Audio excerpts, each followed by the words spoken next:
안녕하십니까? 자, 이번 시간에는 경찰의 관할이라고 하는 부분을 보실 차례입니다.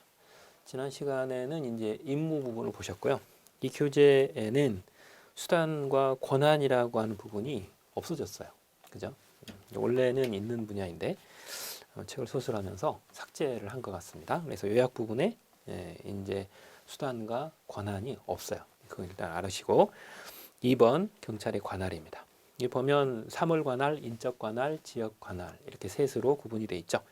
사물관할이라고 하는 거 여러분들 아마 형사소송법을 배우시기 때문에 아마 업무 범위, 사무 내용 뭐 이렇게 볼 수 있습니다. 쉽게 말하면 이제 경찰권 발동의 범위죠. 그래서 실제로는 일에 관한 문제입니다. 어떤 일에 경찰이 업무를 맡고 있고 경찰권을 발동할 것이냐. 인적관할은 당연히 사람에 관한 문제고요. 지역관할은 말 그대로 장소에 관한 문제입니다. 먼저 사물관할 보죠. 사물관할은 경찰이 처리할 수 있고 또 처리해야 되는 사무 내용의 범위를 가리키는 말입니다. 그래서 경찰권 발동 범위의 설정 기능을 갖고 있다. 이렇게 이제 해석을 하죠. 가장 대표적인 조문은 경찰 관련 행정법 중에 국가경찰과 자치경찰의 조직 및 운영에 관한 법률 제3조가 이제 경찰의 사물관할을 나타내는 가장 대표적인 조문으로 전통적으로 해석을 해오고 있죠. 그 다음 인적관할은 말 그대로 어떤 사람에게 경찰권을 발동할 것이냐라는 문제죠. 원칙적으로는 이제 모든 사람이 다 대상이 됩니다만 예외가 있죠.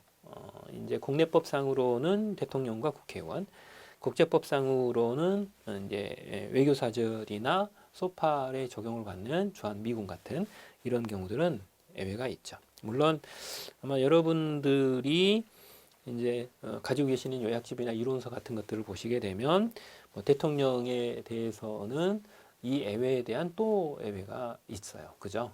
그게 이제 재직 기간 중이라 하더라도 내란죄와 외환죄의 경우에 있어서는 가능하다라고 하는 부분이 있죠. 그리고 국회의원이라 하더라도 현행범인으로는 체포가 됩니다. 그 점 알고 계셔야 되고요. 물론 이제 국회의원들 헌법상 특권이 있죠. 불체포 특권, 면책 특권 같은 이런 부분들이 이제 여기에 또 관계가 됩니다. 그 다음 지역관할이죠. 이거는 말 그대로 장소적인 부분입니다. 경찰권 발동을 할 수 있는 지역적인 범위, 즉 장소에 대한 부분인데 원칙적으로는 대한민국 안에서는 다 발동이 가능하나 여기서도 국내법 혹은 국제법적인 한계, 즉 예외가 있습니다.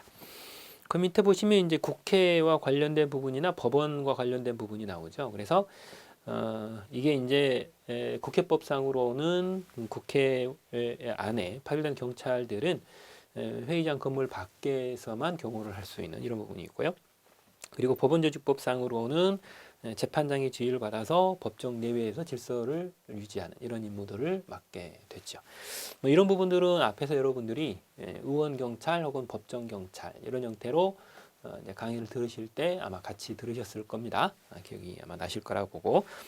그 다음 취해법권 지역이죠. 이거는 이제 대표적인 게 외교 공간 내지는 그 직원들에 관한 문제입니다. 그래서 외교 공간이나 혹은 외교관의 개인 주택 여기서는 이제 장소의 문제이기 때문에 이렇게 될 수밖에 없죠. 그래서 국제법상 취해법권 지역으로서 인정이 되어집니다.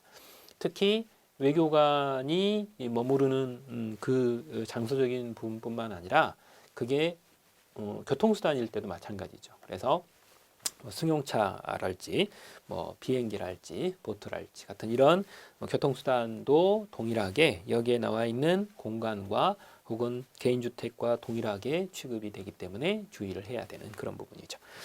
자, 그런다 하더라도 국제 관례적으로 예외가 있습니다. 국제 관습적인 예외가 있는데 화재가 이 장소에서 발생이 됐다거나 혹은 감염병이 발생이 되는 것 같은 이런 긴급한 공안상의 문제가 생기게 되면 그때는 외교사절의 동의가 없어도 이제 이 장소에 들어갈 수 있는 예외가 국제 관례적으로 있습니다. 그리고 이제 미군 시설에 대해서는 소파 합의의사록에 이제 예외적인 부분들이 또 나와 있죠. 그 부분도 문제화되어 있기 때문에 이제 문제의 해설 부분에서 또 여러분들이 보시게 됩니다. 자, 그러면 문제로 들어가 보도록 하겠습니다.